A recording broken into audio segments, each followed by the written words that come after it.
días a todo el auditorio de Radio WAP. Muy buenos días también a todo el auditorio de Radio M12. Buenos días, Antonio. Bueno, pues primero que nada les mando un fuerte y caluroso saludo. Y bueno, pues a ver, vamos a entrar con este análisis semanal. Desafortunadamente hemos visto en semanas pasadas, días pasados, concretamente desde el 8 de marzo, este macabro hallazgo en Teuchitlán, Jalisco, donde se encontró un rancho que tiene todas las características de ser un campo de entrenamiento y de exterminio. Un campo de entrenamiento para el sicariato y un campo de exterminio para los propios enemigos o para las personas que no se alineaban a este grupo criminal al cual se le está haciendo hincapié que perteneció el rancho. También hace un par de días nos encontramos con la noticia de que en Texas, Estados Unidos, se encontró otro rancho igual, con las mismas características e incluso con el mismo nombre, y todo apunta a que también es parte del mismo grupo criminal. Bueno, esto ha abierto un debate muy grande en redes sociales, donde personas que son afines a ideas de extrema derecha o de derecha y que son enemigas del actual gobierno federal han utilizado para golpear políticamente a este gobierno federal, que bueno, pues es de Morena y que evidentemente el proyecto político pues que ellos denominan como Cuarta Transformación, pues no le gusta a estas fuerzas de derecha y de extrema derecha. Sin embargo, por el otro lado, hemos visto también cómo los morenistas acérrimamente han defendido que no es culpa de ellos y que, bueno, pues prácticamente reviven a Felipe Calderón. Y reducen el problema en que es una cuestión de si es un gobierno del PAN, de si es un gobierno priista o de si es un gobierno de Morena o morenista. Y todos ellos se acusan mutuamente de pertenecer, de trabajar o de estar coludidos con bandas criminales, en este caso, de este tipo de cárteles, como es el cártel de Jalisco, o el cártel de Sinaloa, o el cártel del Milenio, o el extinto cártel de los Beltrán Leiva, el cártel de Guadalajara, que ya dejó de existir hace muchos años. Sin embargo, bueno, pues tenemos de punto común que existe un enemigo público, que es la delincuencia organizada, que se aglutina en distintas bandas, que van cambiando de nombre conforme la época y los gobiernos y los actores políticos y policíacos y también militares se van dando en nuestro país. Y bueno, pues dependiendo de ellos es que se va hablando. Por ejemplo, aquí en Puebla, cuando floreció el huachicol en la época de Moreno Valle, pues se llegó al grado de que el ejército encontró al jefe de inteligencia de la Policía del Estado y al director de la Policía del Estado, escoltando a varias camionetas que llevaban huachicol. Y bueno, pues fueron detenidos y ya la historia la conocemos nosotros, incluso un militar de alto rango, que no era de la 25 zona militar, que venía todas las semanas por tierra, estuvo involucrado y también pues parece que está preso.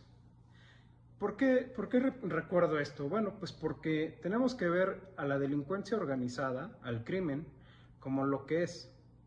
Es parte del entramado del sistema capitalista. En el sistema capitalista se va disfrazando muchas veces de democrático y bueno, pues vemos que no. En realidad vivimos en una dictadura, que es la dictadura del capital, donde los señores de los dineros son los que verdaderamente imponen la agenda, son los que verdaderamente se hacen ricos con todos los tipos de criminalidad que existen. Vayamos por partes. El fenómeno del narcotráfico no es nuevo, el fenómeno de la extrema violencia tampoco es nuevo, es algo estructural que se ha dado, desafortunadamente, desde los inicios del México moderno. Sin embargo, ha ido escalando cada vez más. No quiero hacer una remembranza de todo lo que fue el siglo XX para llegar al siglo XXI. Sin embargo, es necesario que podamos nosotros tener, aunque sea un marco temporal actual, que nos pueda ubicar en qué es lo que está ocurriendo actualmente.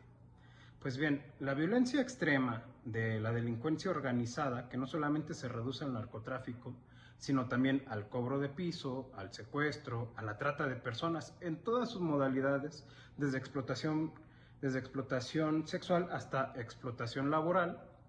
Y bueno, es muy amplio el concepto, de acuerdo a la Ley General de Trata de Personas,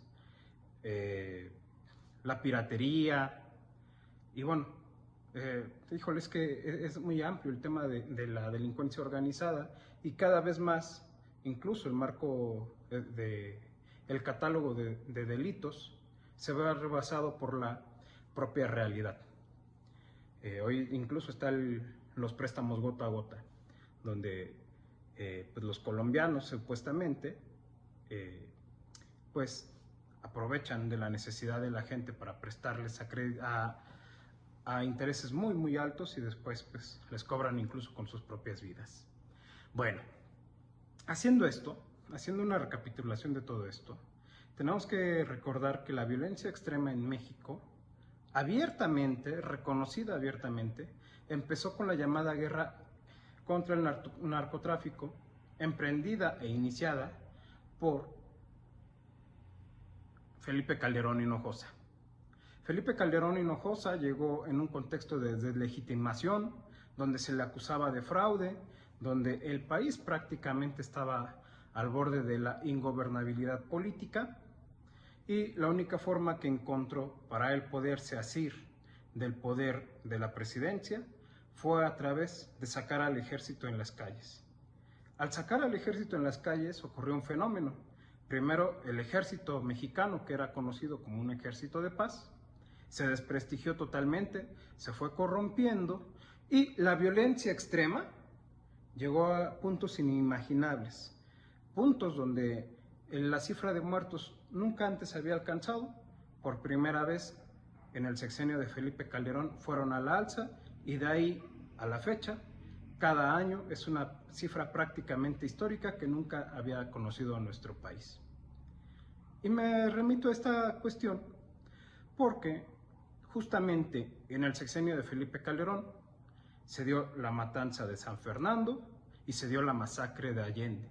Se dio el asesinato a manos de elementos militares de 2 estudiantes del TEC de Monterrey, allá mismo en Monterrey, Nuevo León. Se dio el tema del Michoacanazo. Incluso la Federación intervino el estado de Michoacán para, según, terminar con los caballeros templarios. Posteriormente, en el sexenio de Peña Nieto, se dio, coincidentemente con la llegada del general Acosta Naranjo de Colombia, la creación de autodefensas que se dedicaron a cazar a los caballeros templarios, y que más tarde terminarían viéndose envueltos en problemas similares a los del narcotráfico y el tema de las mafias del aguacate. Actualmente ya todos conocemos el cártel de Jalisco, el cártel de Sinaloa. En el trayecto se fueron destruyendo varios cárteles, se acabó con los Zetas, se acabó con la Mano con Ojos, se acabó con los Beltrán Leiva, y han ido surgiendo nuevas células criminales. El común denominador de estas células criminales es que estas en su mayoría han sido integradas por exmilitares, por militares en activo, por políticos que les dan la protección política, por empresarios que ponen toda su infraestructura de logística para el transporte de mercancías, para que a través de sus vehículos rotulados puedan transportar sin problemas este tipo de mercancía ilegal. Al final de cuentas, recordemos, el crimen organizado opera bajo las mismas reglas y dinámicas que el capitalismo. Si no te actualizas, mueres. Si no te pones a la vanguardia, tus competidores van a acabar contigo, y eso es lo que ha ocurrido con esta guerra contra el narcotráfico. Lamentablemente, en esta guerra contra el narcotráfico, los que han puesto los muertos son la gente y la población pobre, que es de donde se nutren las bandas criminales, de personas que tienen deseos de salir adelante y que al no encontrar las oportunidades laborales suficientes se meten a la criminalidad.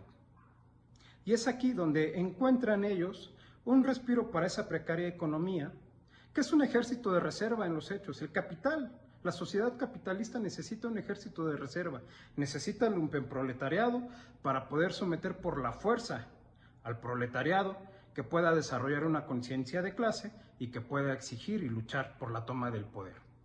En este caso, vemos que lo que ha pasado, la tragedia en Jalisco, en este rancho, pues es consecuencia de esto, del capitalismo gore.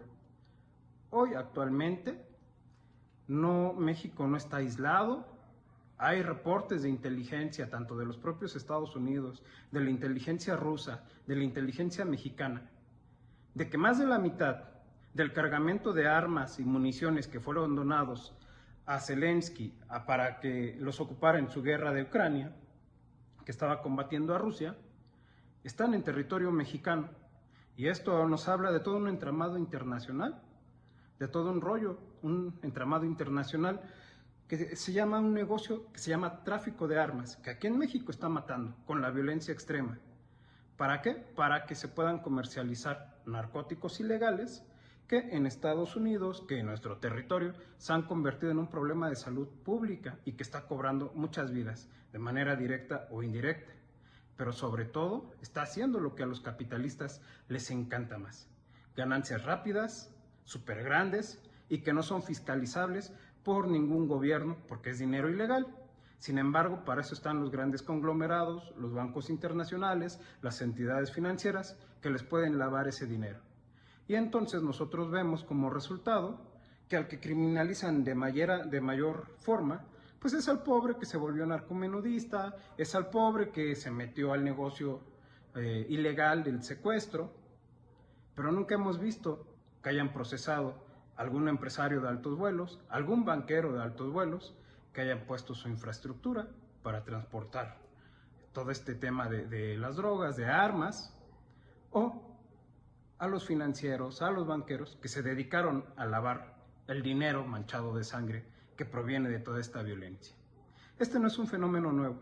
En realidad, además de ser un negocio que es administrado por varias agencias de seguridad, sobre todo del país imperialista que tenemos al lado, es decir, los Estados Unidos, también es una forma de generar terror en la población y generar así también un control social invisible, pero que existe.